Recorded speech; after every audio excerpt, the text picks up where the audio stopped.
$300 কোটি বিশাল তহবিল আর উদ্ভাবনী প্রযুক্তির মেলবন্ধনে রকফেলার ফাউন্ডেশন মোকাবেলা করেছে জলবায়ু পরিবর্তন কিংবা ক্ষুধার মতো বৈশ্বিক সব চ্যালেঞ্জ। অ্যামাজন থেকে আফ্রিকা কিংবা হাইতি থেকে নয়াদিল্লি সবখানেই পৌঁছে গেছে তাদের উন্নয়নের ছোঁয়া।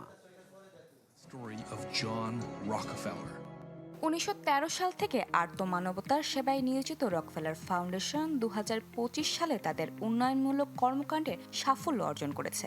প্রতিষ্ঠানটি সাম্প্রতিক প্রতিবেদন অনুযায়ী গত এক বছরে বিশ্বের 74 কোটি মানুষের কাছে পৌঁছেছে বিভিন্ন সেবা।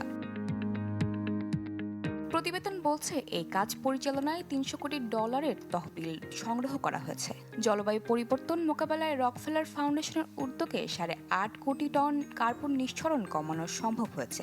অ্যামাজন জঙ্গলের প্রায় 20 লাখ হেক্টর এলাকায় সুরক্ষায় স্থানীয় গোষ্ঠীর সহায়তায় কাজ করছে সংস্থাটি। জ্বালানি খাতে বৈপ্লবিক পরিবর্তন এনেছে রকফেলার ফাউন্ডেশন। গ্লোবাল এনার্জি অ্যাসোসিয়েশনের মাধ্যমে আফ্রিকায় 4.5 কোটি মানুষকে প্রথমবারের মতন বিদ্যুতের আওতায় আনা হয়েছে। হাইতির গ্রামীণ জনপদে 5,000-এরও বেশি ঘরে পৌঁছেছে সৌরশক্তি।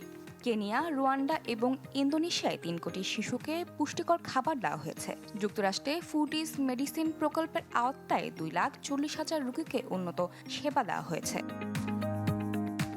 প্রযুক্তি ও তথ্যের সঠিক ব্যবহারে মহামারী প্রতিরোধেও বড় ভূমিকা রাখছে রকফেলার ফাউন্ডেশন। জলবায়ু পরিবর্তনের সাথে মানিয়ে নিতে এবং স্বাস্থ্যকর্মীদের রোগ শনাক্তে কৃত্রিম বুদ্ধিমত্তার ব্যবহারের সুযোগ করে দিয়েছে সংস্থাটি। রকফেলার ফাউন্ডেশনের বিশ্বাস, বড় বিনিয়োগ এবং উদ্ভাবনীয় প্রযুক্তি যদি সাধারণ মানুষের দোরগোড়ায় পৌঁছানো যায় তবে বিশ্বের বড় বড় সমস্যাগুলোর সমাধান সম্ভব। Desk report, channel 24।